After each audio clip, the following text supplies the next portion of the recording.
안녕하십니까. 혼란한 정치 시사 이슈를 술술 풀어보는 송국근의 혼술 6월 21일 화요일 밤 늦은 시간에 인사드립니다. 자, 말도 많고 탈도 많은 이준석 국민의힘 대표 정치적 명운이 내일 결정됩니다. 그런데 내일이 끝이 아니라 새로운 시작이 될 수도 있습니다. 바로 성접대 의혹 그리고 그 증거인멸, 교사 의혹 이것을 다룰 당 중앙윤리위원회, 국민의힘 중앙윤리위원회가 내일 저녁 7시에 열립니다. 7시에 열려서 징계 수위를 결정을 할 텐데 징계를 안 할 수도 있겠죠.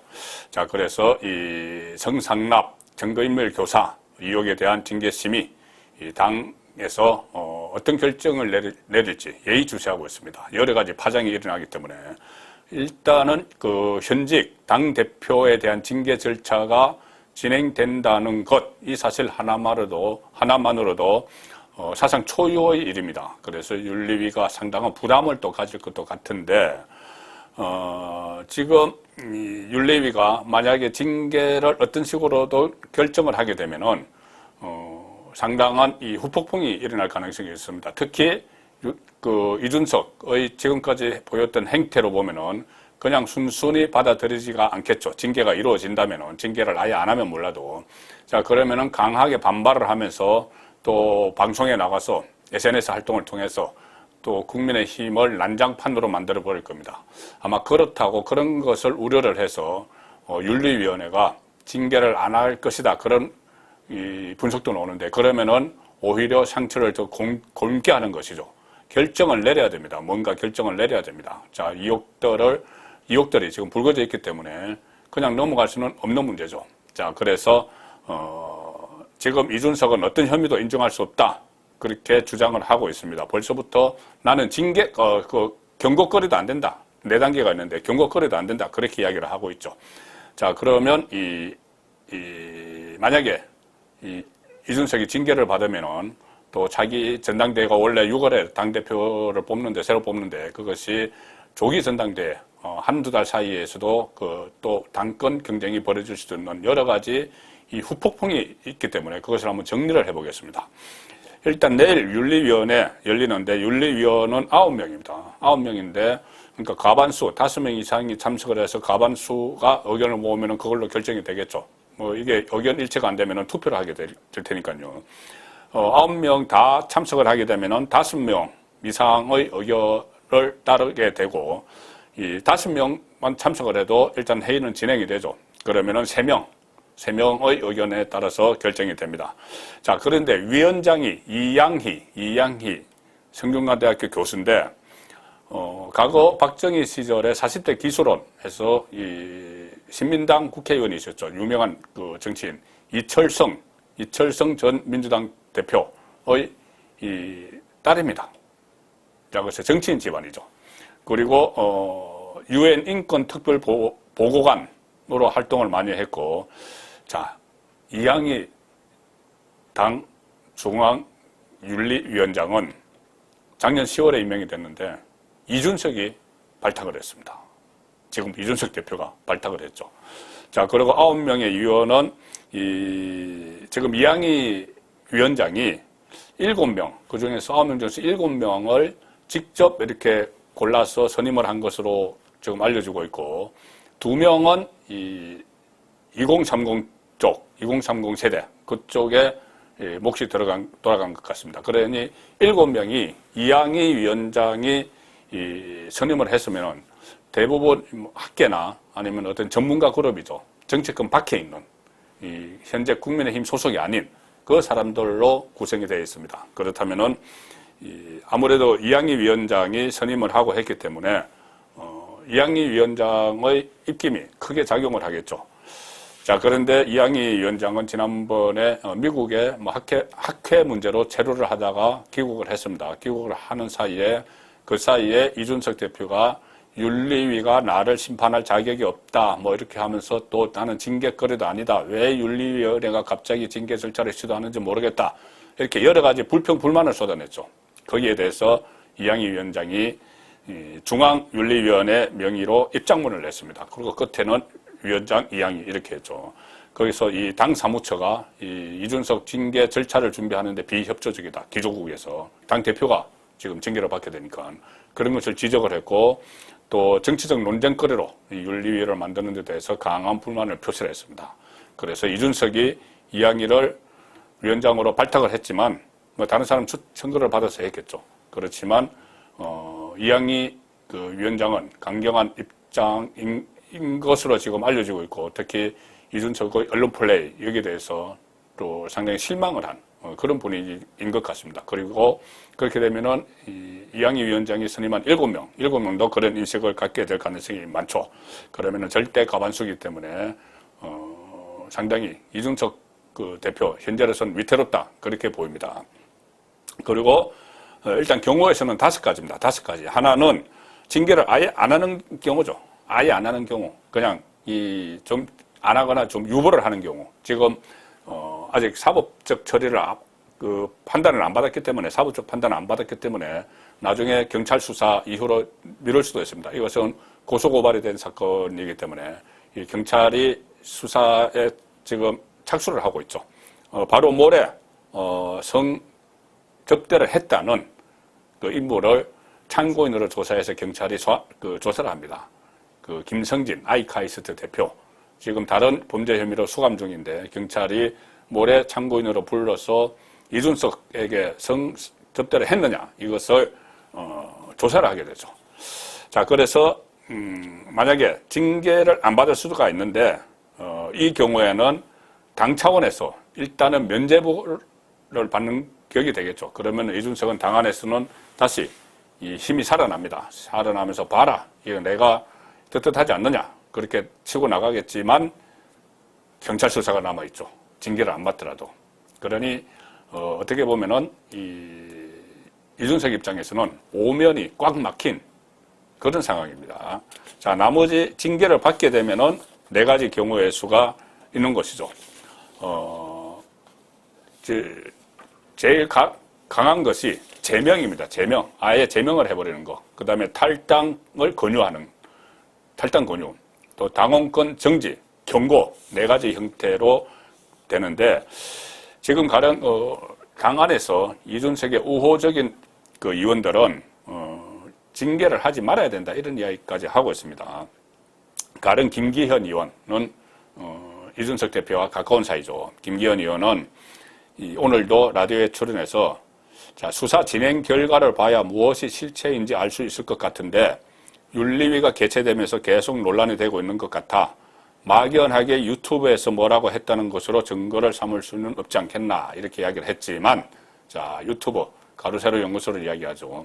그런데 이 유튜브에서 그냥 주장을 한 것이 아니고 통화 녹취록 그리고 이 투자유치 각서를 공개를 했습니다. 통화 녹취록은 이준석 대표가 접대를 현장에서 이렇게 실무적으로 처리한 아이카이스트 대표가 아니고 장모 씨라고 있는데 그 산하에 있는 사람이죠. 휘하에 있는 사람이죠. 거기와 통화를 해서 한밤중에 대전으로 지금 사람을 좀 보내면 만나줄 수 있느냐 이렇게 통화를 한 그리고 김철건 본인의 측근인 김철건 정무실장을 대전으로 새벽에 보내죠. 새벽에 보내서 김철건이 가서 그 장모 씨를 만나서 이 7억 원 투자 유치를 해준다. 어떤 병원에 개인 병원에 그런 각서를 쓰고 그 대신 그때 가로세로 연구소에서 제기한 성접대 의혹은 가짜다. 자 이렇게 이야기해달라. 자 이런 것들이 지금 자료로 남아 있습니다. 그냥 유튜브에서 이야기한 게 아니죠. 이것들을 그냥 모른 척하고 지나갈 수는 없는 겁니다. 모른 척하고 지나가도 경찰에서 파헤치겠죠. 자 지금 윤리위가 핵심적으로 들여다보는 부분은 성상납 의혹을 무마하기 위해서 김철건 대표 정무실장을 통해 증거인멸을 시도했는 거다. 성상납 이것은 2013년 일이기 때문에 뭐 공소시효가 지났다 이런 말들도 나오는데 이거 뭐 윤리위가 공소시효 따질 것은 아니지만 어쨌든 그렇게 하니까 그렇다 치더라도 이 증거인멸 이것은 작년 말에 일어났습니다. 얼마 안 됐죠. 자, 그리고 또, 가로세로 연구소에서는 내일 7시 맞춰서, 윤리가 열린데 맞춰서 또 동영상을 하나 공개하겠다. CCTV로 공개하겠다. 이준석이 그 유성에 있는 호텔로 들어가는 모습, 그리고 그 뒤를 어떤 사람이 따라 들어가는 모습, 여성이겠죠. 그것을 갖고 있다는 뉘앙스로 또 이야기를 하고 있습니다. 자, 이준석은 그런 게 있으면 다 공개하라, 뭐 이렇게 이야기를 하고 있지만, 내일 일단 봐야 되는데, 이양희 윤리위원장이 귀국 후에 꺼낸 입장문 수위로 보면은 칼을 뽑아 들었다, 이런 분석도 나옵니다. 자, 다시 돌아와서 당규상 이 징계는 제명, 탈당 권유, 당원권 정지, 경고 있습니다. 제명은 오히려 이준석은 경고 아니면 제명을 원할 겁니다. 왜 그러냐면 경고하면은 도덕적으로는 이 흠집이 가도 이준석 스타일에 버티겠죠. 경고니까 뭐 버티면 된다. 뭐 잘못된 경고다 이렇게 하고 버티겠죠. 그리고 그 다음에 원하는 것이 제명이라는 겁니다. 왜 제명이 가장 강한데 제명을 원하느냐? 국민의힘 당원 당규에 보면은 제명을 시키려면은 당원을 제명을 시키려면은 이 윤리위원회에서 의결을 한 이후에 최고위원회 의결을 또 거쳐야 됩니다. 거쳐야지 확정이 됩니다. 나머지 세 개는 그게 없죠. 거쳐야지 확정이 되기 때문에 현재 본인은 최고위원회를 이끌고 있는 대표죠. 그러면 본인이 이끄는 최고위원회에서 자기 문제를 다시 한번 재심을 하는 그런 상황이 되는 겁니다. 그러면 지금 최고위원들 중에서는 뭐 이준석과 가까운 인물들이 한 뭐 4사람 정도 포진을 다 있죠. 뭐 권성동 원내대표, 또 성일종 정책위 의장, 또 최고위원들 중에서 청년 몫으로 들어가는 김용태 또는 이 정미경 이런 본인과 가까운 최고위원들이 있습니다. 그래서 그 사람들을 주축으로 부결을 시켜버리면 윤리위원회 결정을 기각을 시켜버릴 수가 있기 때문에 아예 경고 아니면 제명을 원하는 것이죠. 그래서 최고위원회 결정이 있기 때문에 한 번 더 재심이 있기 때문에 안철수 국민의당 전 대표가 지금 국민의당 몫으로 최고위원 2명을 추천을 했는 것을 안 받아들이고 있는 것도 그 차원이게 되는 것이죠. 본인에게 적대적인 최고위원이 더 들어오면 안 되니까. 이것이 끝날 때까지는. 자, 그리고 그 다음에 이 탈당 권유는 경우에 따라서 다릅니다. 이준석의 반응이. 이 탈당 권유를 하게 되면은 10일 이내에 탈당 신고서를 제출하지 않으면은 별도 의결 절차 없이 곧바로 제명된다. 이렇게 되어 있습니다. 당규에. 자, 그러면은 이재명이 탈당 그게 내지 않겠죠. 그러면은 10일 후에 자동 제명되는데 이 또 부딪히는 부분이 있습니다. 조금 전에 말씀드린 대로 당원을 제명을 하려면 최고위 의결을 거쳐야 된다는 규정이 있고 여기서는 별도 의결 절차 없이 곧바로 제명 처분된다. 이게 두 개가 충돌하죠. 충돌을 하면은 이준석은 이 최고위를 다시 열어야 된다고 주장을 할 겁니다. 당규를 본인의 자의대로 해석을 해가지고 그러면은 이것이 또 논란이 될 수가 있고 당원권 정지는 최소 1개월에서 최장 3년까지. 그런데 당원권이 정지되면 대표권도 정지되죠. 대표도 정지되죠. 그렇기 때문에 이준석은 1년이 남았는데 만약에 한두 달, 3개월 이렇게 당원권 정지가 되면은 본인은 버틸 겁니다. 3개월 후에 다시 복귀를 하면 되니까. 자, 그런데 1년 이상 가면은 이것은 당대표직을 박탈당하기 때문에 또 강하게 반발을 하겠죠.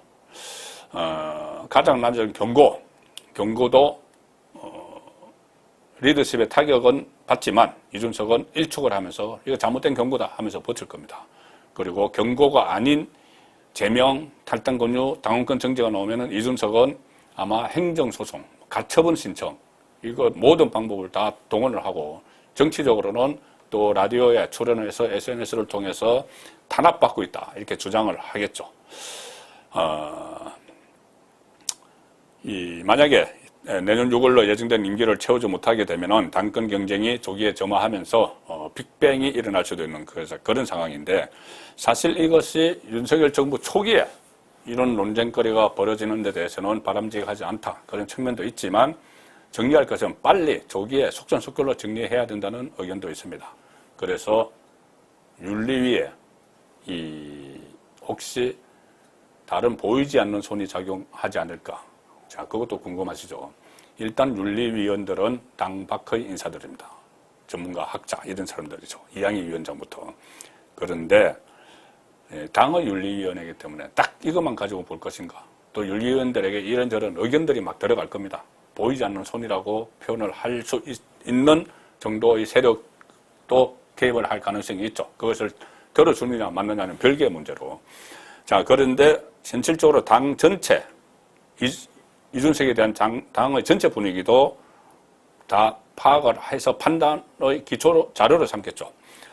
이준석은 지금 윤석열 정부 첫 출범을 하는데 상당한 리스크가 되고 있습니다. 제가 아침에 어떤 조간신문까지 다 일면 톱 기사에서 윤석열 정부의 그 위기를 불러올 수 있는 이준석의 입, 뭐 이런 지적도 있습니다. 자, 그리고 최근에 계속 새 정부 출범하자마자 여기저기 내부에서 잇따라 막 충돌을 하죠. 정진석, 안철수, 또 뭐 이번에는 배현진, 이런 충돌이 결국 좋은 인상을 주지 않을 수가 있기 때문에 윤리위원들에게. 그리고 이 전체적으로 이번에는 정리를 하고 가야 된다. 그런 분위기가 윤리위원들에게 전달될 수도 있습니다. 물론 독립적으로 심사를 하겠지만은 당의 조직이기 때문에 전혀 정무적 판단이 안 들어가고 이거 딱 사안만 놓고 심사한다. 그렇게 보기는 어렵겠죠. 그래서 아마 내일 이준석에게 징계가 내려질 가능성이 크고 그 징계 수위에 따라서 또 새로운 이 파란이 일어날 가능성이 높습니다. 송국근의 혼술이었습니다.